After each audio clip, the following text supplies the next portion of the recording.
Olá, meus queridos, tudo bem? Aqui quem fala é o professor André Lima e estou de volta com vocês para poder dar continuidade ao nosso conteúdo.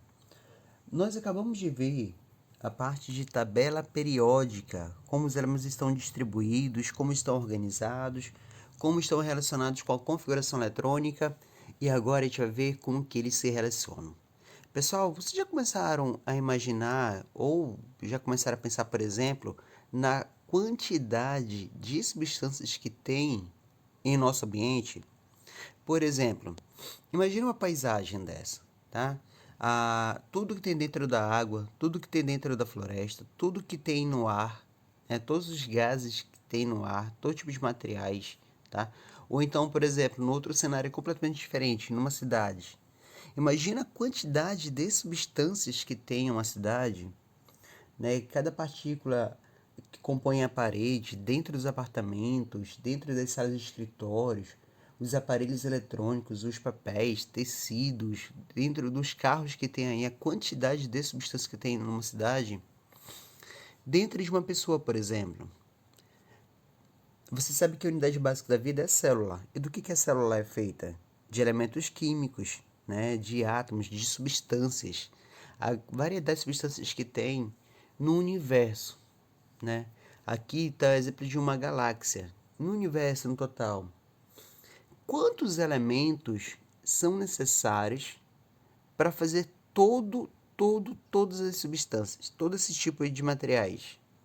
Quantos elementos são necessários? A resposta é uma só: 118 elementos, os elementos que compõem a tabela periódica. E para ser mais preciso, na verdade, são necessários até 90 elementos, porque elementos acima de 92 são artificiais, não são encontrados na natureza. Então, elementos que podem ser encontrados de fato são apenas 90 elementos. Então, é esse grupo de 90 elementos que compõem todo o tipo de material existente no universo. Se tu for para pensar, é um número muito pequeno de elementos para uma variedade muito grande de substâncias. Como que 90 elementos consegue fazer esse número infinito de substâncias? Porque eles se relacionam entre si, eles combinam para poder formar os diferentes tipos de materiais. E essa combinação que ocorre entre eles é o que nós chamamos de ligações químicas. E para que eles vão se ligarem?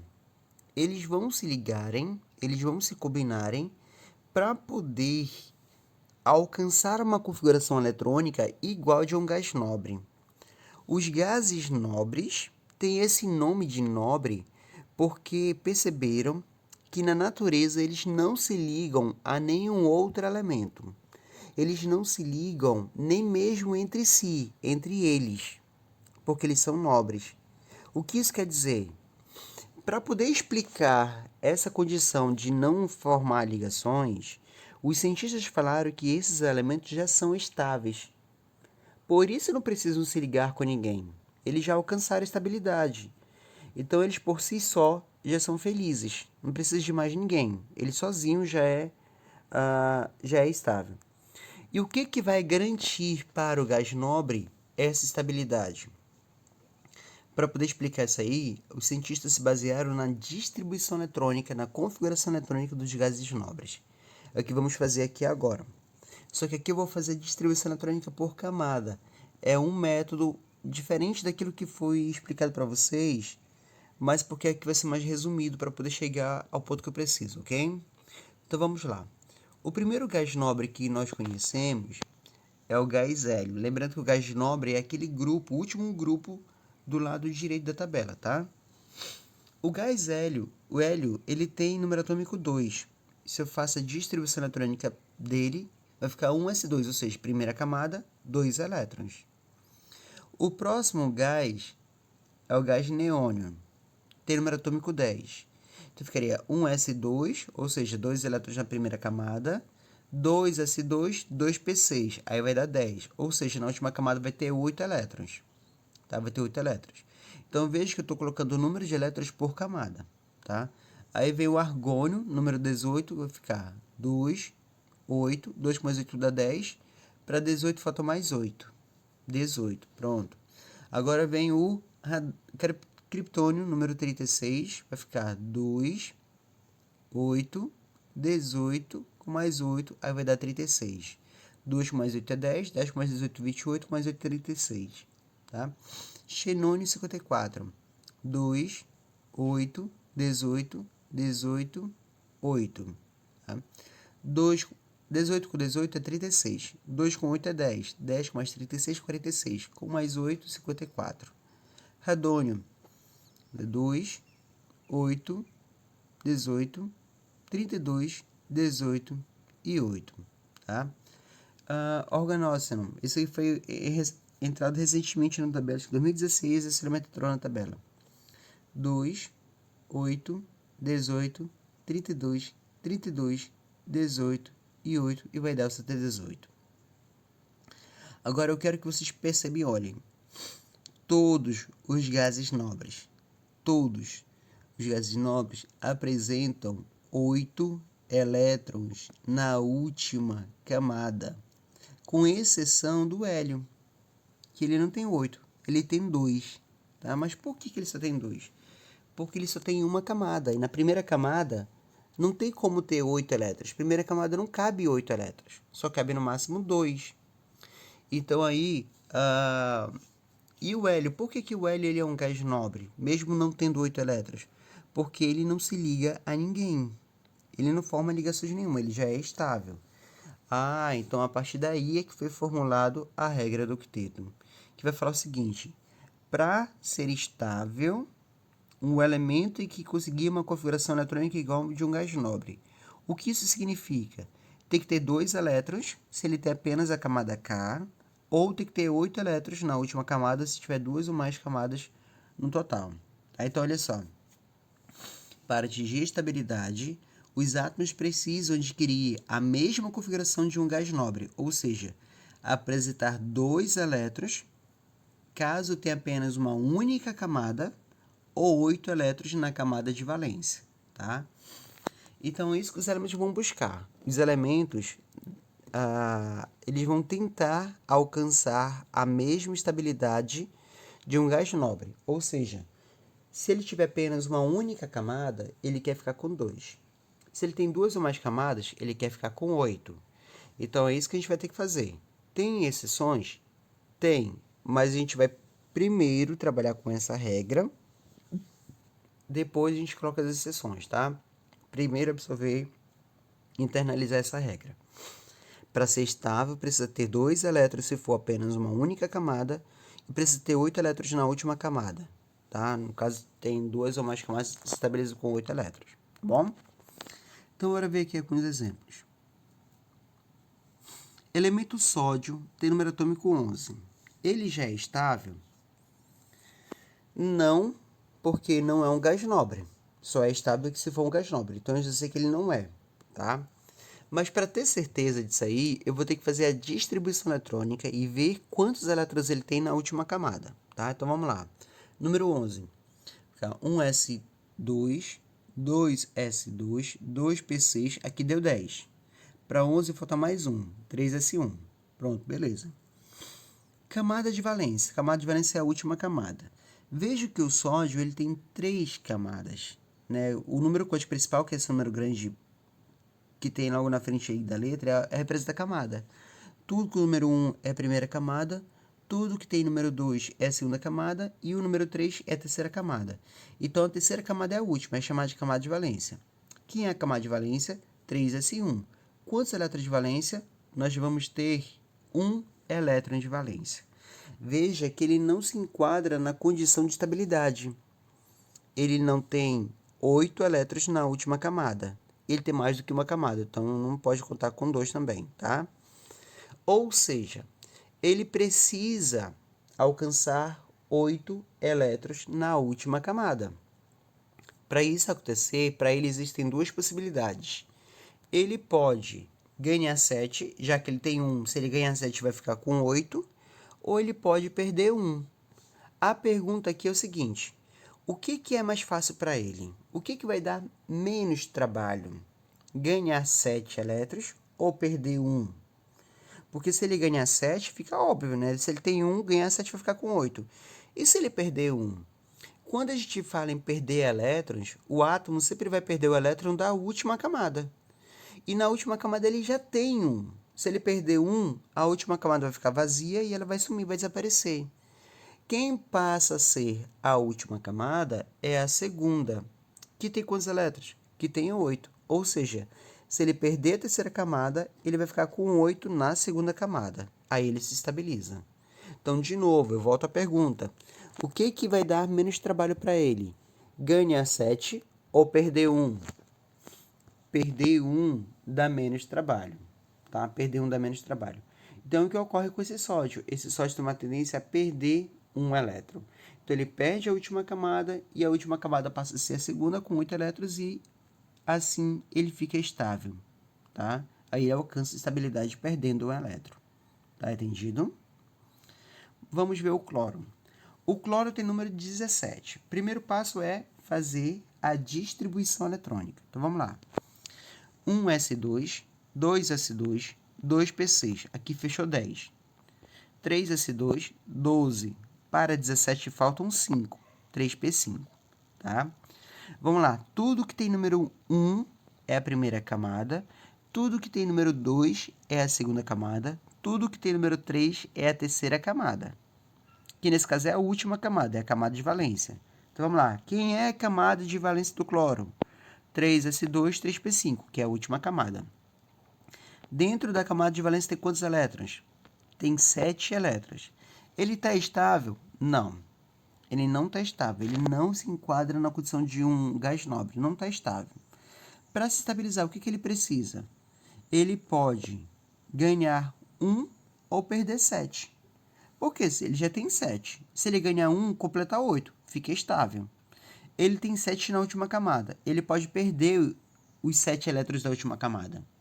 Se ele perder os 7 elétrons, a terceira camada desaparece, a segunda camada passa a ser a última e lá tem 8 elétrons. Então, a pergunta é, o que vai dar menos trabalho para ele? Ganhar 1 ou perder 7? Ganhar 1, né? Dá menos trabalho do que perder 7 elétrons. Ganhar 1 é mais fácil.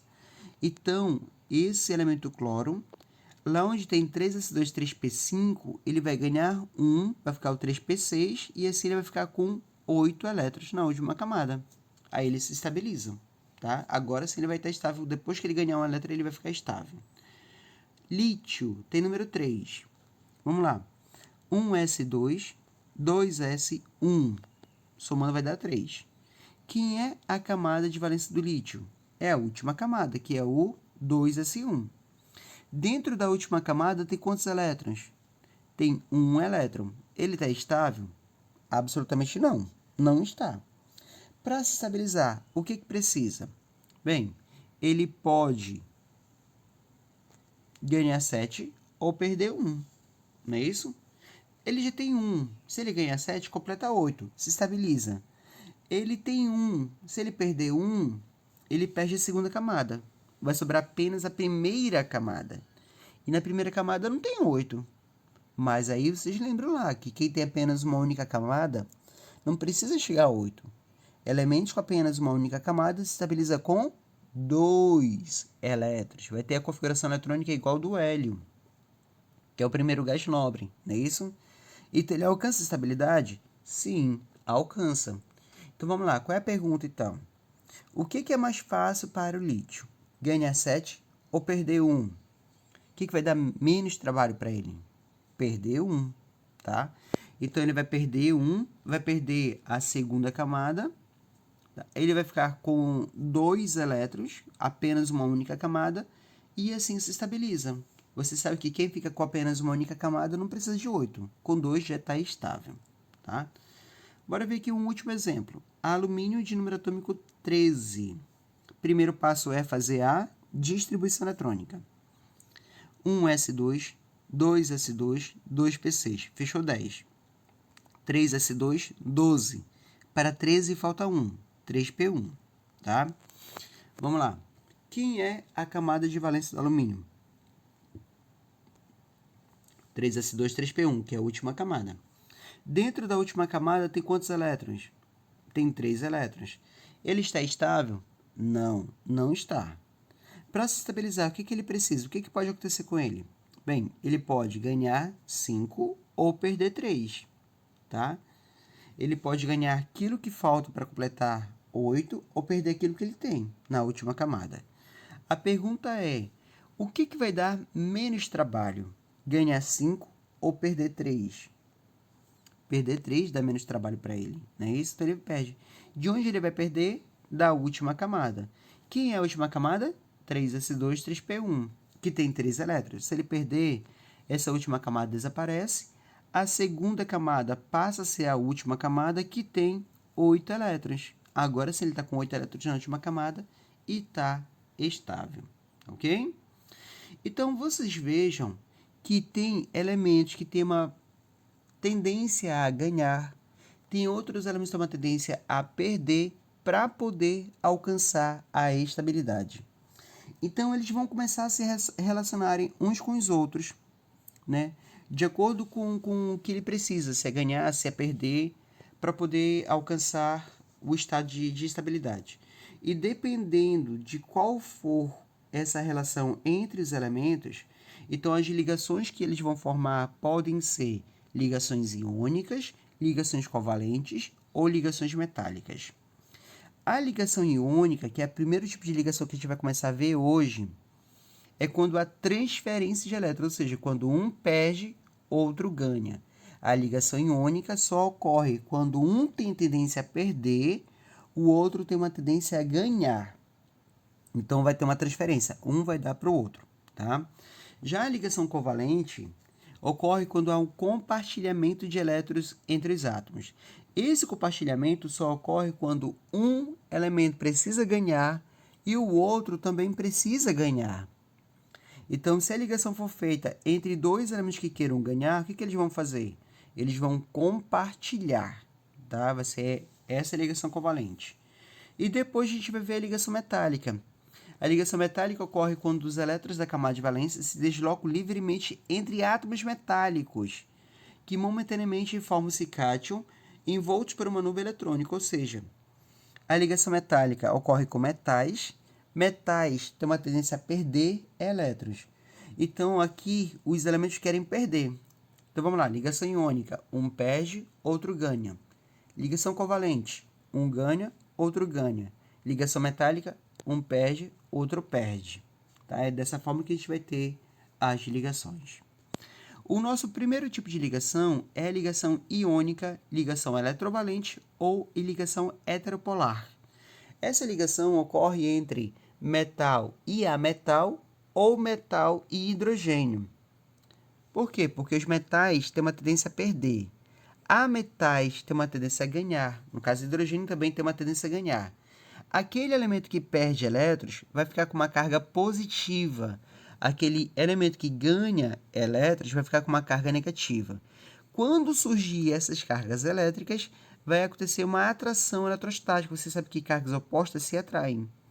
Então, esses íons se ligam, por isso o nome ligação iônica.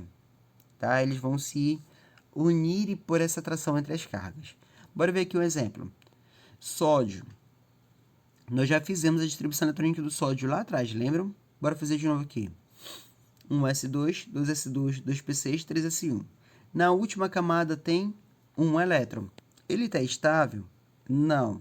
Para se estabilizar, para ele é mais fácil ganhar 7 ou perder 1? Perder 1 vai dar menos trabalho para ele, tá? Se ele perde, fica com carga positiva. Bora ver aqui outro elemento. Cloro. Nós também já fizemos a distribuição do cloro anteriormente. Número 17. 1s2, 2s2, 2p6, 3s2, 3p5. Na última camada, ele tem 7 elétrons. Ele está estável? Não. Para se estabilizar, ele pode ganhar 1 ou perder 7. O que vai ser mais fácil? O que vai dar menos trabalho? Ganhar 1. E se ele ganhar 1, vai ficar com carga negativa. Aí tu vai ter um positivo, vai ter um negativo, eles se atraem, se ligam e vai formar o composto NaCl, que é o sal de cozinha, tá bom? Bora ver como isso aqui vai ocorrer. Aqui tem esse vídeo explicando rapidamente sobre ligação iônica, sobre essa perda de elétrons e estabilidade. Então, eu vou passar primeiro o vídeo, depois de volta e faz outros exemplos, tá bom? Preste atenção.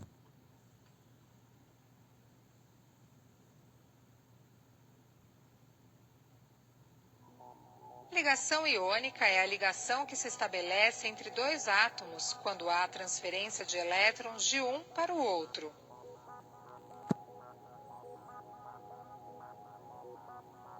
Esta transferência se dá quando um átomo forte, ou seja, de grande eletronegatividade, encontra um átomo fraco, de baixa eletronegatividade.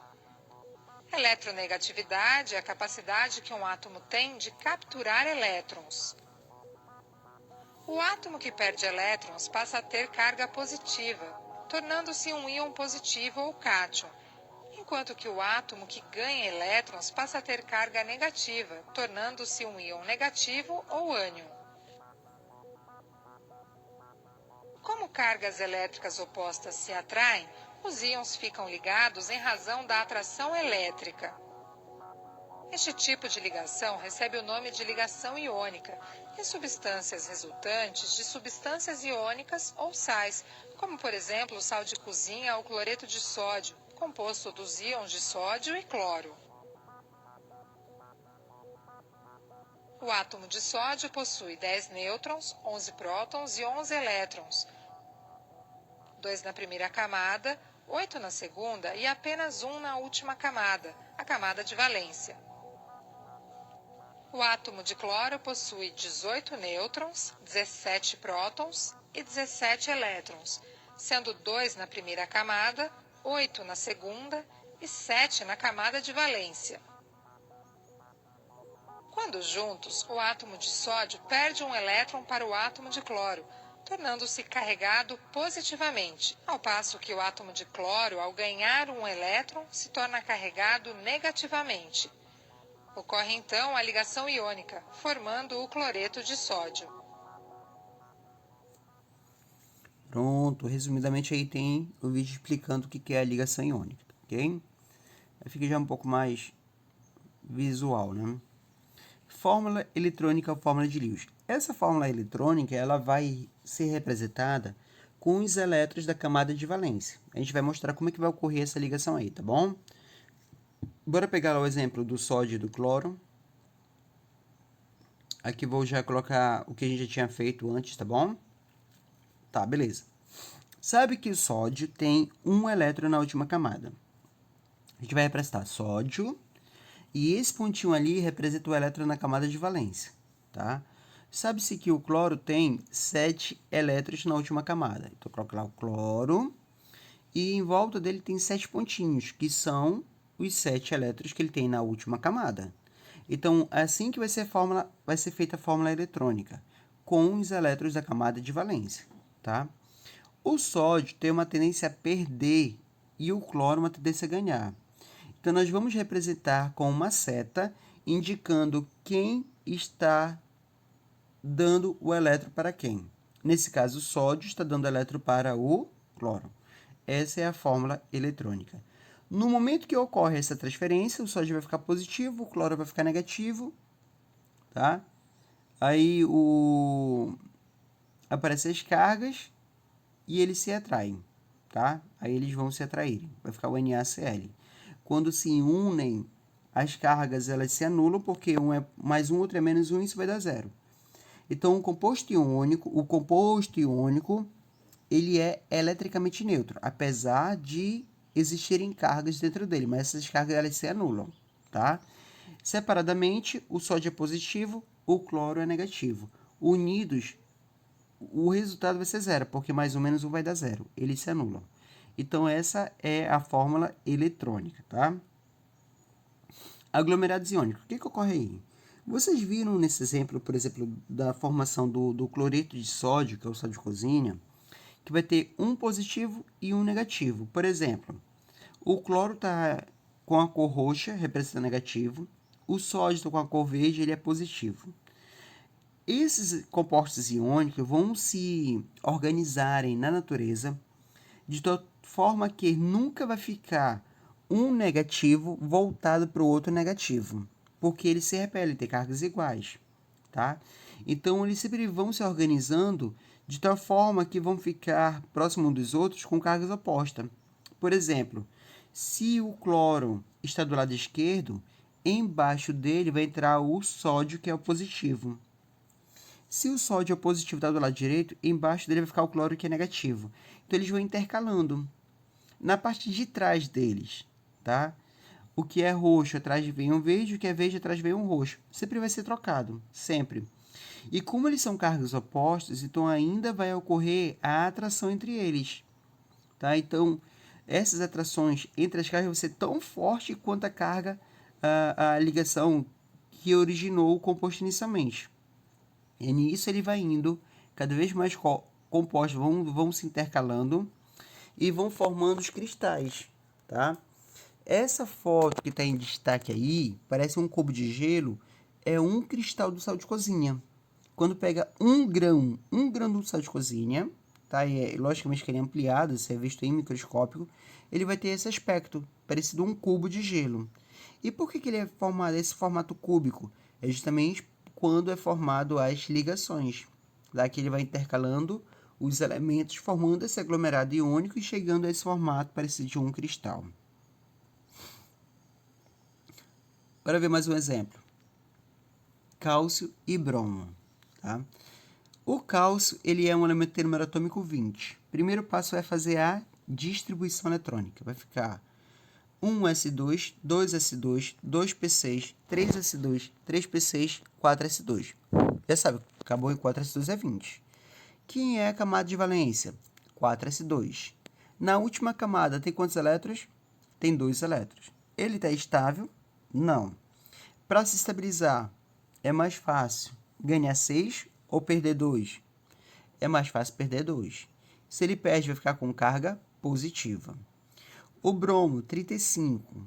A distribuição eletrônica dele, 1s2, 2s2, 2p6, 3s2, 3p6, 4s2, 3d10, 4p5.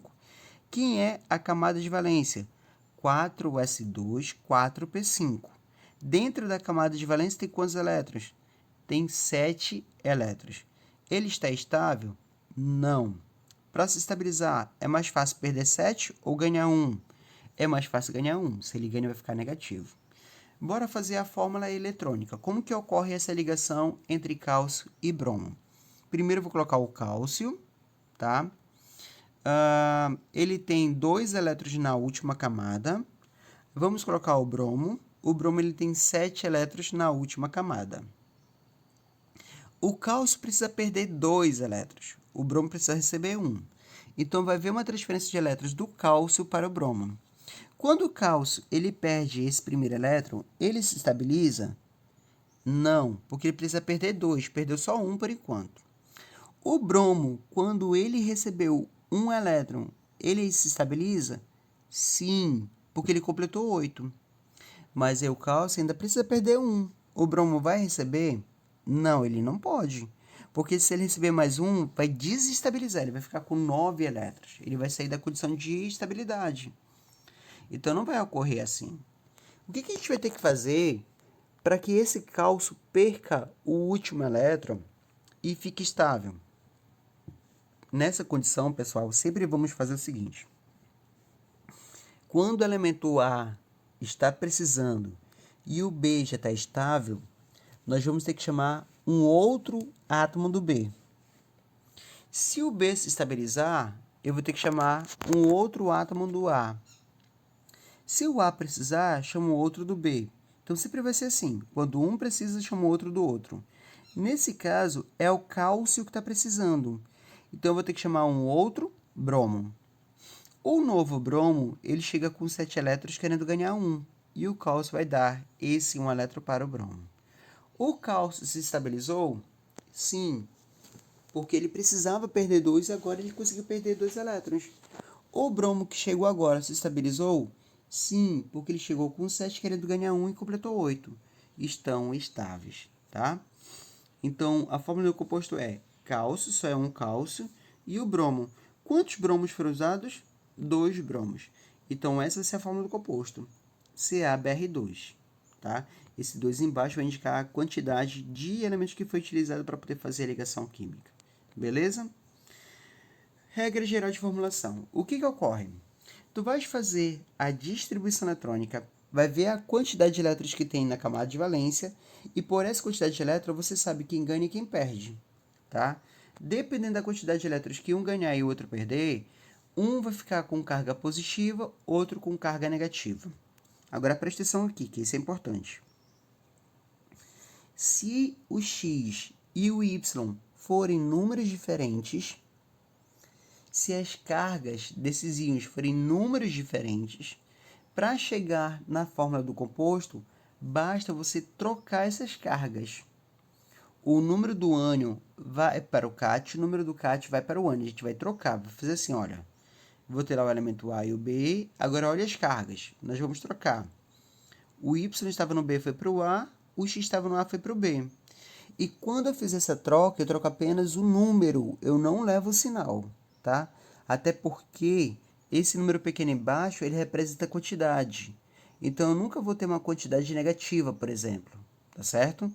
Então, eu troco apenas o número e já chego no final, na resposta final. Não vou precisar fazendo aquele esquema de tá dando, tá recebendo, chama outro, não. Basta trocar que você chega. Lembrando que só faço isso quando forem números diferentes. Se forem números iguais, basta juntar um com o outro. Você já chega na resposta, tá? Exemplo, sódio e cloro. O sódio tem a tendência a perder 1. O cloro uma tendência a ganhar 1. Então, ficar mais 1, outro menos 1. Vejam que os números das cargas são iguais. Quando eles são iguais, eu não preciso trocar. Basta juntar. Vai ficar NaCl. Pronto, acabou. Porque um já é positivo, outro é negativo, eles se anulam. É isso que é nosso objetivo, tá? No outro exemplo que a gente fez, nós utilizamos o cálcio e bromo. O cálcio é mais 2, o bromo é menos 1. Agora sim tem números diferentes. Quando tem números diferentes, para eu chegar na minha resposta final, basta fazer o quê? Trocar. O 1 do bromo vai para o cálcio, o 2 do cálcio vai para o bromo. O número 1, na química, ele pode ser omitido. Então, esse 1, eu não preciso colocar o número 1. Por isso que vai ficar o CaBr2. Tá? Um último exemplo, pessoal. Alumínio e oxigênio. Alumínio é um elemento que tem número atômico 13. Quando eu faço a distribuição eletrônica, vai ficar 1s2, 2s2, 2p6, 3s2, 3p1, vai dar 13. A última camada, camada de valência, 3s2, 3p1. Dentro da camada de valência tem 3 elétrons. Para se estabilizar, ele precisa perder 3. Se ele perde, vai ficar positivo. O oxigênio tem número 8. Fazendo a distribuição eletrônica, vai ficar 1s2, 2s2, 2p4. Camada de valência, 2s2, 2p4. Na camada de valência tem 6 elétrons. Para se estabilizar, ele pode ganhar 2 ou perder 6. O que dá menos trabalho? Ganhar 2. Se ele ganha 2, vai ficar com carga negativa. Beleza. Eu vejo aqui que esses dois elementos têm cargas de números diferentes. Para eu chegar na resposta final, eu vou ter que fazer o quê? Trocar. A gente vai colocar os dois elementos e troca aqui os valores. Pronto, aqui. Esse é o composto formado entre alumínio e oxigênio, Al2O3. Pronto, é o suficiente. Tá?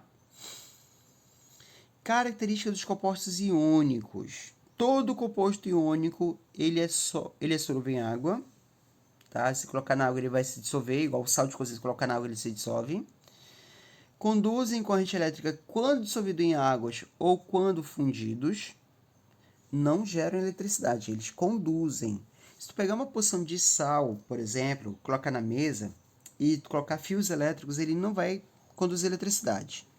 Lembra que o sal, quando ele está unido, quando ele está um ligado ao outro, ele é eletricamente neutro. Mas quando você coloca esse sal na água, ele se dissocia, ele vai liberar as cargas dele, ele vai separar o positivo do negativo. Quando tenho essas cargas livres, aí ele tem essa propriedade de conseguir conduzir eletricidade, tá? Daí ele vai conduzir eletricidade. Então, ele conduz corrente elétrica se estiver dissolvido na água ou se estiver fundido. O que é estar fundido? É estar derretido. eles são cristalinos, duros e quebradiços. Todo composto iônico ele é sólido, tá? Se ele é iônico, ele vai ser sólido. Possuem elevado ponto de fusão e elevado ponto de ebulição. Então, como é a atração entre uma molécula, entre um composto iônico e o outro é muito forte, então para eu transformar ele em líquido, eu tenho que quebrar essas ligações, que é uma ligação muito forte. Então, precisa de bastante energia. Por isso que o ponto de fusão é muito elevado, o ponto de ebulição vai ser mais ainda. Ok? Enfim, então a gente vai finalizar com a ligação iônica, ok? Na próxima aula eu entro com vocês com ligação covalente e a gente faz uns exemplos para poder trabalhar essa parte que foi vista até então, tá bom? Vou finalizar a aula por aqui. Desejo a todos vocês um ótimo dia, uma ótima semana, um forte abraço em todos. Fico com Deus, até a próxima. Valeu, pessoal. Tchau.